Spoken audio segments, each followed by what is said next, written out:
Hello students, today we are going to discuss multiple choice question of unit 1। जैसे कि आपको पता है यूनिट 1 कौन से हमारे पास फिजिक्स में physical world and measurement class 11th की बेटा ये फर्स्ट यूनिट है।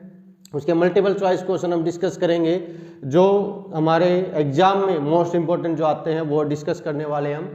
साथ में एक इन्फॉर्मेशन है बेटा आपके लिए कि 11/5/2024 को 11th क्लास का न्यू बैच जो है वो स्टार्ट होने लग रहा है बेटा। जो टाइमिंग है वो 3 से 6 PM के बीच में है। अगर कोई इंटरेस्टेड है तो बेटा इस नंबर पे इंफॉर्मेशन ले सकता है, मोर डिटेल अगर आपको चाहिए है तो। चलो बेटा स्टार्ट करते हैं।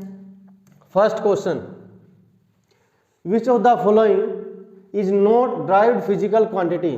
बेटा हमारे पास फिजिकल क्वांटिटी की बात करें, फिजिकल क्वांटिटी की बात करें तो दो तरह की थी, फंडामेंटल क्वांटिटी और second one is derived quantity. Fundamental quantities कौन सी थी, मैंने आपको पहले वाले वीडियो में जो एक्सप्लेन किया था, जो एक दूसरे से क्या थी, इंडिपेंडेंट थी, जैसे मास, लेंथ, टाइम, ये सभी क्या फंडामेंटल क्वांटिटीज हैं। और किसी के थ्रू अगर हम ड्राइव कर रहे हैं तो वो सभी क्या थी, ड्राइव्ड क्वांटिटी। अब अगर बात करें तो स्पीड क्या, ये भी ड्राइव्ड क्वांटिटी है, फोर्स भी ड्राइव्ड क्वांटिटी है, वॉल्यूम भी ड्राइव्ड क्वांटिटी है। तो आपके पास क्या आ जाएगा, मास जो है वो क्या है, फंडामेंटल क्वांटिटी, वो ड्राइव्ड क्वांटिटी नहीं है। तो आपका आंसर क्या हो जाएगा बेटा, मास हो जाएगा। सेकंड क्वेश्चन की बात करते हैं, parsec is the unit of. बेटा आपको पता है पार्सेक क्या होती है, 3.1 इंटू 10 की power 16 meter. Largest unit of distance, largest unit of distance. तो यहां पर डिस्टेंस कहां पर है, बी पे है, तो क्या हो जाएगा, बी ऑप्शन यहां पर ठीक हो जाएगा। Next question is light year is the unit of. जैसे आपको पता है बेटा light year, light travel distance in 1 year. जितना एक साल में कोई भी लाइट है वो ट्रेवल करती है डिस्टेंस को बोलते हैं लाइट ईयर। वैल्यू कितनी होती थी, 9.46 इंटू 10 की पावर 15 मीटर। पहले वाली वीडियो में मैंने इसका कंप्लीट डेरिवेशन सब कुछ आपको बता रखा है। और ये क्या है, डिस्टेंस है। तो यूनिट किसकी हो जाएगी बेटा, ये डिस्टेंस की हो जाएगी। जो आपका सी ऑप्शन है वो क्या हो जाएगा बेटा, ठीक हो जाएगा। नेक्स्ट क्वेश्चन की बात करते हैं, the order of magnitude of number 11 is. बेटा अगर ऑर्डर की बात करें, ऑर्डर क्या होता है बेटा, 10 की पावर कितनी, वो क्या होता है बेटा, ऑर्डर होता है। यहां पर बात करें तो 11 को क्या लिख सकते हैं, 1.1 इंटू 10 की पावर 1। और यहां पर क्या दे रखा है, 1, तो इसका ऑर्डर क्या आ जाएगा बेटा, 11 हो जाएगा। सिंपल सा इतना याद रखना, ऑर्डर का मतलब होता है 10 की पावर इंटू 10 की पावर कितनी, वो क्या होता है बेटा, ऑर्डर होता है। तो इसको ऑर्डर की फॉर्म में लिखेंगे तो क्या आ जाएगा, 10 की पावर 1 आ जाएगा। ऑप्शन आपको समझ में आया होगा। अब बात करते हैं बेटा 1 fermi is equal to, smallest unit होती है बेटा फर्मी डिस्टेंस की, और ये किसके इक्वल होता है, 10 की पावर -15 मीटर के इक्वल होता है। ये mm दे रखा है, ये सेंटीमीटर, ये 14 और ये 15। तो आपके पास क्या आ जाएगा, डी ऑप्शन जो है वो ठीक हो जाएगा। नेक्स्ट क्वेश्चन की बात करते हैं, which of the following are not a unit of time. इनमें से कोई कौन सी ऐसी यूनिट है जो टाइम की यूनिट नहीं है। तो यहां पर आपके पास दो ऑप्शन आ जाएंगे, एक पार्सेक और एक लाइट ईयर। दोनों ही किसकी हैं बेटा, डिस्टेंस की यूनिट है, टाइम की यूनिट नहीं है। तो इसका आंसर क्या हो जाएगा बेटा, बी एंड डी इसका आंसर हो जाएगा। Next one is Chandrashekhar limit and atomic mass unit is the unit of physical quantity. The name of this fundamental quantity is. आपको पता है बेटा CSL, Chandrashekhar limit of mass, largest unit of the mass, and AMU, smallest unit of the mass. तो यहां पर जो आपका A option है वो क्या बेटा, ठीक हो जाएगा। Next one is which of the following ratio express pressure. इनमें से कौन एक्सप्रेस करता है प्रेशर को। प्रेशर क्या होता है बेटा, फोर्स बाय एरिया, और फोर्स बाय एरिया कहां पर है, ऑप्शन ए जो है वो क्या हो जाएगा बेटा, ठीक हो जाएगा यहां पर।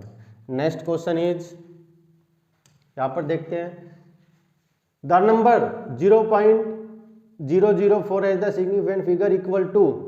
बेटा अगर हम बात करें सिग्निफिकेंट फिगर की तो एक बार जो बेसिक सिग्निफिकेंट फिगर का है वो आपको मैं रफली समझा देता हूँ क्या होता है, आप फिर क्लियर हो जाओगे भी क्या होता है। अगर हम बात करें बेटा हमारे पास टोटल की बात करें तो 10 डिजिट होते हैं, 6 7 8 9। जितने भी हमारे पास नॉन जीरो डिजिट होते हैं सभी क्या होते हैं बेटा सिग्निफिकेंट फिगर होते हैं। जितने भी नॉन जीरो डिजिट हैं वे सभी क्या होंगे बेटा सिग्निफिकेंट फिगर होंगे। अब बात करते हैं जीरो की, जीरो क्या होगा। अब बेटा अगर बात करें तो जीरो, तो इसको डिस्कस करते हैं। अगर ये नॉन जीरो डिजिट के बीच में आने लग रहा है तो ये क्या होगा बेटा सिग्निफिकेंट फिगर होगा। ठीक है बेटा। अब अगर बात करें नॉन जीरो डिजिट के आगे आने लग रहा है, इसको यहां पर हम बात करते हैं लीडिंग जीरो और टेल जीरो। अगर लीडिंग जीरो है मतलब नॉन जीरो डिजिट के सामने अगर कोई आने लग रहा है ये तो कोई भी सिग्निफिकेंट फिगर ये काउंट नहीं होंगे। अब अगर बात करें बेटा नॉन जीरो डिजिट के बाद में आने लग रहा है, टेल जीरो की बात करते हैं इसमें, इसको क्या बोलते हैं बेटा टेल जीरो। यहां पर बात करते हैं तो ये दो में डिवाइड होता है बेटा, विद डेसिमल और विदाउट डेसिमल। विद डेसिमल में तो ये सिग्निफिकेंट फिगर होंगी और विदाउट डेसिमल में ये सिग्निफिकेंट फिगर नहीं होंगी। सिंपल सा इतना सा केस है सिग्निफिकेंट फिगर का। सभी नॉन जीरो डिजिट क्या हो जाएंगे सिग्निफिकेंट फिगर हो जाएंगे। जीरो की बात करें नॉन जीरो डिजिट के बीच में अगर कोई जीरो आने लग रही है तो क्या होगा वो सिग्निफिकेंट फिगर होगा। अगर लीडिंग जीरो है तो कुछ भी हो जाए क्या होगा वो सिग्निफिकेंट फिगर नहीं होगा। और टेल जीरो की बात करें डेसिमल के साथ आ रहे हैं तो सिग्निफिकेंट फिगर हैं और डेसिमल के बाद आ रहे हैं सिग्निफिकेंट फिगर नहीं। अब अगर बात करें 0.004 तो यहाँ पर क्या बेटा सारे ही लीडिंग जीरो हैं, लेफ्ट साइड में है, तो सिर्फ क्या बच जाएगा ये ही सिग्निफिकेंट फिगर बच जाएगा और आंसर क्या आ जाएगा बेटा 1 आ जाएगा। सिंपल सा जितने भी रूल हैं वो सारे बेटा यही है सिग्निफिकेंट फिगर के। जितने भी क्वेश्चन आएंगे यहीं से हम इसको सोल्व आउट करेंगे। सो आपको समझ में आ गया होगा। नेक्स्ट क्वेश्चन की बात करते हैं बेटा।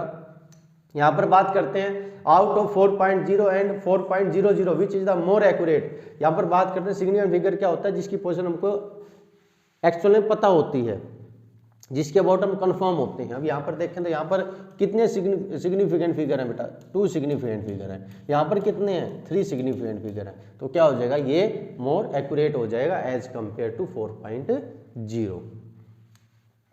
नेक्स्ट क्वेश्चन इज, एक बार ये क्वेश्चन है बेटा एरर का क्वेश्चन है, देखो एक बार।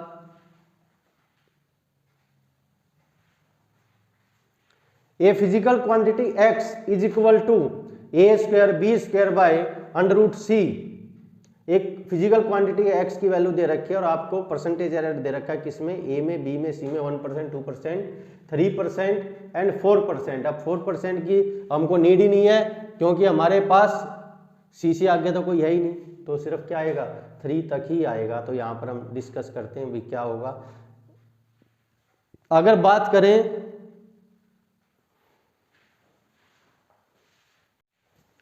चलो बेटा इस क्वेश्चन को देखते हैं। एरर का क्वेश्चन है जिसमें x आपको क्या दे रखा है A square plus B square by under root C. Sorry बेटा। अब अगर यहाँ पर बात करें तो आपके पास एरर की बात करते हैं और एरर क्या होता है delta x by X is equal to power आगे आ जाती है। एरर वाली कंप्लीट वीडियो मैंने आपको बना के दे रखी है, कंप्लीट एक्सप्लेनेशन कर रखी है, आप उसको देख सकते हो एरर कंप्लीट। तो यहाँ पर क्या आ जाएगा 2 into delta A by A %, 2 into delta B by B %, plus आएगा plus 1/2 into delta C by C %।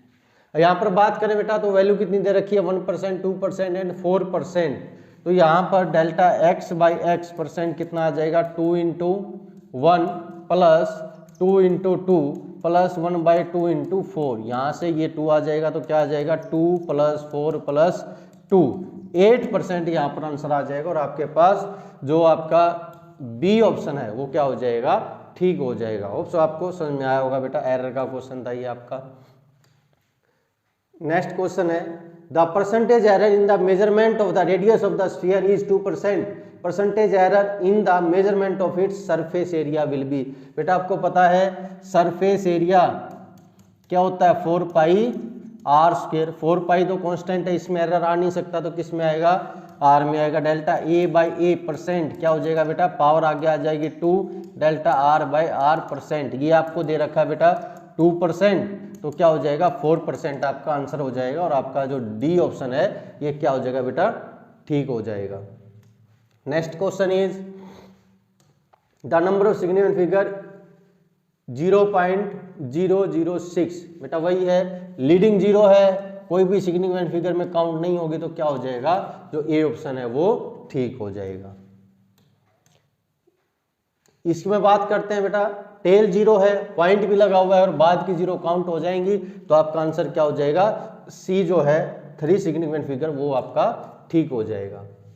यहां पर बात करते हैं बेटा dimension of coefficient of viscosity, ये आपका 11th क्लास की 7th यूनिट जो होती है वहां पर आता है कोफिशिएंट ऑफ विस्कोसिटी। उसके डायमेंशन क्या हो जाएंगे बेटा m1 l-1 और t-1, ये आपके पास क्या हो जाएगा, किसका डायमेंशन फॉर्मूला हो जाएगा, कोफिशिएंट ऑफ विस्कोसिटी का। Next question is the mass of sun is of the order of, order मैंने बताया था बेटा 10 की पावर कितनी, और अगर सन की मास की बात करें तो कितना आ जाएगा 10 की पावर 42 kg।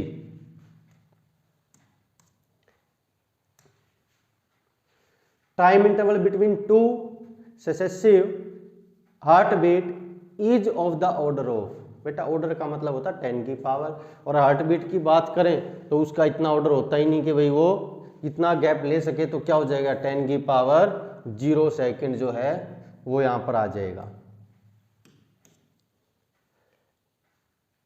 बात करें accuracy of the caesium clock, बेटा एक्यूरेसी सीजियम क्लॉक की कितनी होगी 1 पार्ट इन 10 की पावर 13, 1 पार्ट इन 10 की पावर 13 इसकी क्या हो जाएगी बेटा एक्यूरेसी हो जाएगी। डायमेंशन की बात करें f(ax + bt) की बात करें, a/b निकालना है। देखो बेटा डायमेंशन की भी एक कंप्लीट वीडियो अपलोड है चैनल पे, आप देख सकते हो उसको। अब अगर यहाँ पर बात करें बेटा, जैसे ही प्लस के साइन आता है तो मैंने आपको कहा था इसको अलग अलग करके आप सोल्व आउट कर सकते हो, और यहाँ से a की वैल्यू क्या आ जाएगी x/f और b की वैल्यू क्या आ जाएगी यहाँ पर t/f। यहाँ पर बात करें तो डायमेंशन फॉर्मूला x का कितना होता है L1 और यहाँ पर f का कितना होगा बेटा m1 L1 t-2, ऐसे ही यहाँ पर क्या हो जाएगा t1 और f का क्या होगा m1 L1 t-2। इसको ऊपर लेके जाएंगे तो बेटा क्या हो जाएगा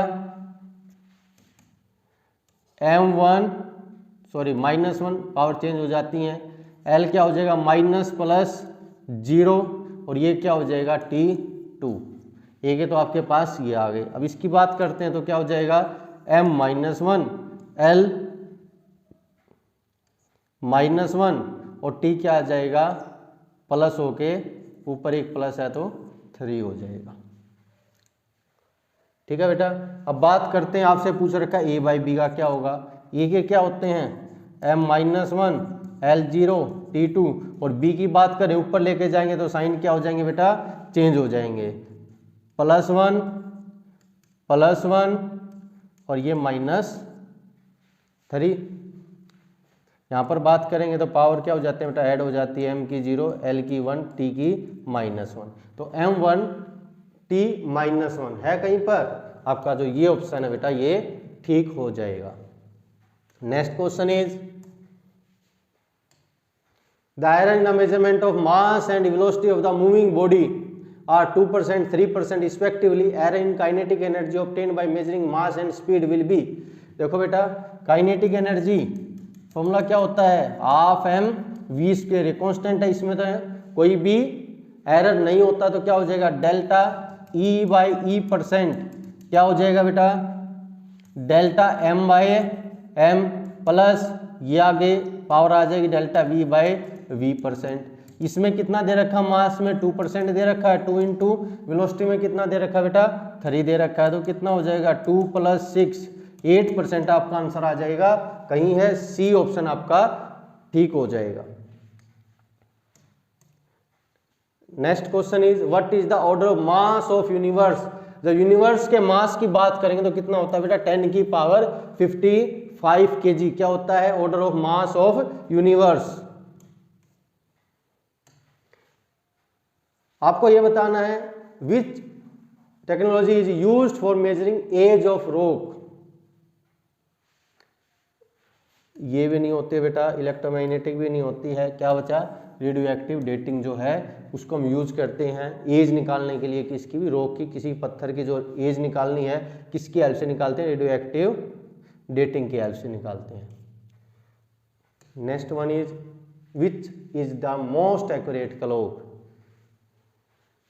caesium major atomic clock, complete name की बात करें तो सीजियम मेजर एटॉमिक क्लॉक आपकी क्या है मोस्ट एक्यूरेट क्लॉक है वर्ल्ड की, और कुछ टाइम के लिए ये भी थी लेकिन अब ये नहीं है। Next one is which is the order of age of earth. Age of earth का ऑर्डर कितना बेटा, मतलब order of life of earth की बात करें तो कितना हो जाएगा 10 की power 17 second is the right answer, तो आपके पास बी ऑप्शन ठीक हो जाएगा। Next one is what are the dimension of rate of flow. अब बेटा बात करें rate of flow, rate of flow का मतलब क्या होगा बेटा, rate of flow volume by time. Volume क्या होता है बेटा L की पावर 3 और टाइम क्या होता है T1, ऊपर जाएगा तो L3T-1, आपका सी ऑप्शन जो है ये ठीक हो जाएगा। तो बेटा ये आपके क्वेश्चन थे फर्स्ट यूनिट के, जो मेन क्वेश्चन थे 11th क्लास फिजिक्स के, फिजिकल वर्ड एंड मेजरमेंट के। बेटा आपको अच्छे लगे हैं, आपको समझ में आ गए हैं तो लाइक सब्सक्राइब और शेयर जरूर करें। कोई ऐसा बच्चा जो कहीं पर नहीं पढ़ पाता तो उसकी हेल्प हो जाएगी। Thank you students.